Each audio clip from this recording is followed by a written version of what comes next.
First question പേപ്പറിൻ്റെ നമ്മൾ answer ഷീറ്റിൻ്റെ ഫസ്റ്റ് പേപ്പറിലും ഒട്ടുമിക്കവാറും MCQ ക്വസ്റ്റ്യൻസ് ആയിരിക്കും, ചോയ്സ് ക്വസ്റ്റ്യൻസ് ആവും. അപ്പോൾ ഈ ചില ആൾക്കാർ ചെയ്യുന്നൊരു കണ്ടിട്ടുള്ള രീതി എന്താ വെച്ചാൽ ആദ്യം പേപ്പർ മറച്ചു വെക്കും, എന്നിട്ട് ഫസ്റ്റ് തുടങ്ങി ഡിസ്ക്രിപ്റ്റീവ് ടൈപ്പ് ക്വസ്റ്റ്യൻസ് വലിയ മാർക്കിൻ്റെത് എന്ത് ചെയ്യും എഴുതി വരുന്ന രീതി ഉണ്ടാവും.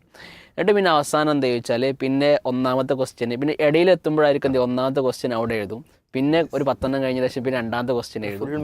അത് ഒരു നേരത്തെ സൂചിപ്പിച്ച പോലെ ഒരു അടുക്കും ചിട്ടില്ലാത്ത രൂപത്തിലേക്ക് അവിടെ ചെയ്യാവുന്ന ഒരു ടിപ്സ് എന്ന് പറഞ്ഞാൽ MCQ ക്വസ്റ്റ്യൻ ഒക്കെ ഫസ്റ്റ് നമ്പർ ഇട്ട് വെച്ച് പിന്നെ എന്ത് ചെയ്യുക സ്പേസ് കൊടുത്ത് പോവുക എന്നുള്ളതാണ് നമുക്ക് എന്ത് ചെയ്യാറുള്ളത് ചെയ്യാവുന്നത്. അത് നല്ലൊരു മെത്തേഡായിട്ട് പലപ്പോഴും എന്ത് ചെയ്യാറുണ്ട് തോന്നാറുണ്ട് എന്നുള്ളതാണ്. ഈ first impression is the best എന്നുള്ളതിൻ്റെ കൂടെ ഇപ്പോൾ പുതിയൊരു കാര്യം കൂടെ ആഡ് ചെയ്യുന്നത്, it is A lasting impression എന്നുള്ളത്.